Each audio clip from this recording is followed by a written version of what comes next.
spinal twists, probably the single most exercise that my patients actually do when I give them exercises. And the reason they do them is because they feel great.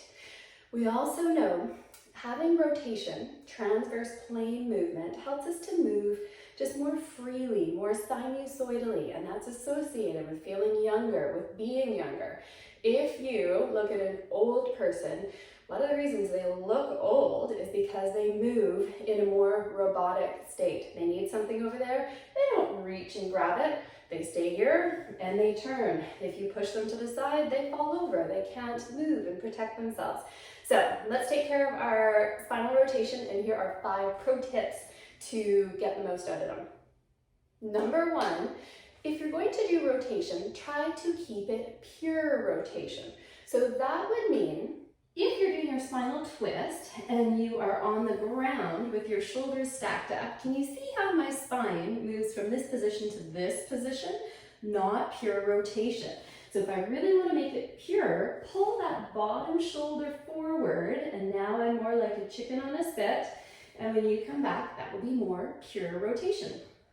If you were talking about it with regards to a seated rotation, the big thing is don't flex and compress and rotate. Don't side bend or shift to rotate. You're stealing then from, instead of your transverse plane, you're stealing from either your sagittal plane or frontal plane, and that's not pure rotation, so stay tall.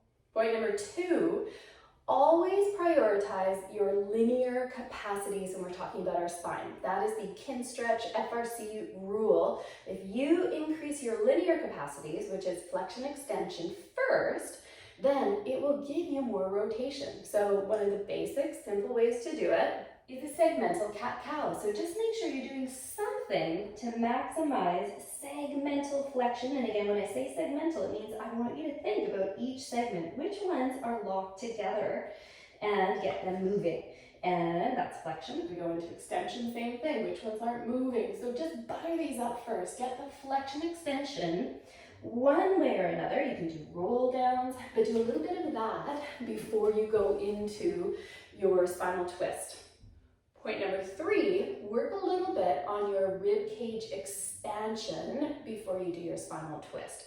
So costal expansion, rib cage expansion, the biggest areas are side body and back body. If you follow PRI, you know it's probably a little bit more. The left back body, the right side body, that's that pattern that is inside all of us that we're predisposed to.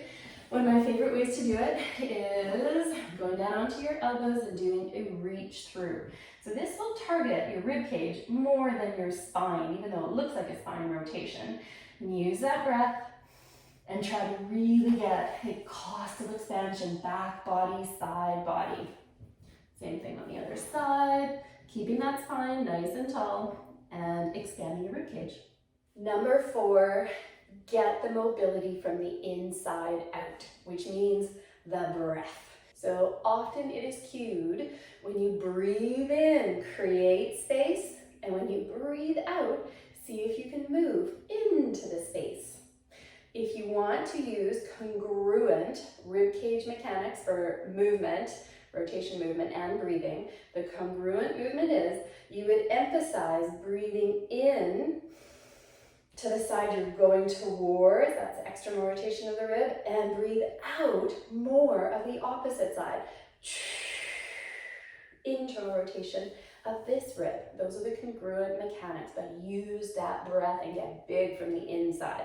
Last point, always finish any sort of a passive mobility practice with an active input. Otherwise, you're not going to get those long-term changes. It is going to be a temporary feel-good moment.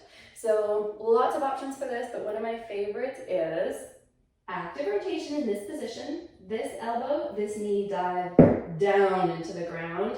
Keep these knees squeezing together and then drive that top elbow all the way back and think segmentally. Make those little muscles work, your oblique chains work, and try to fight for active rotation so that your brain and your body can access that after you've just gained it. Otherwise, you're going to wake up and it's going to be gone. Other great ways of an active input, our chicken on a spit and rotating this way so you earn it. Even